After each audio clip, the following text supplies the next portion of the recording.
Viral penampakan sejumlah uang terselip ke dalam dashboard mobil.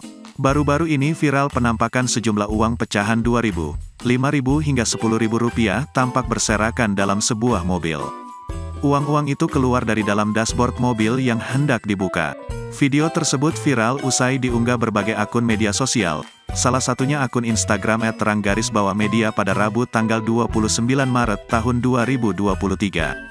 Tampak dalam unggahan, mobil tersebut diduga sedang berada di sebuah bengkel variasi. Tampak sejumlah orang pria sedang membongkar bagian interior mobil yang diduga hendak divariasi atau diubah. Yang membuat salah fokus adalah tumpukan sejumlah uang berserakan yang keluar dari dalam dashboard mobil. Tidak hanya dengan bantuan obeng, namun tangan teknisi pun sampai masuk ke dalam dashboard mobil untuk mencari uang-uang yang terselip di dalamnya. Entah bagaimana ceritanya hingga uang-uang tersebut bisa segitu banyak masuk ke dalam dashboard mobil. Sontak unggahan tersebut mendapat beragam komentar warganet.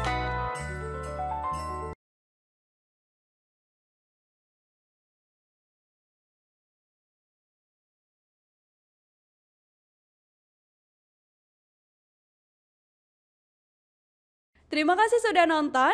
Jangan lupa like, subscribe, dan share ya.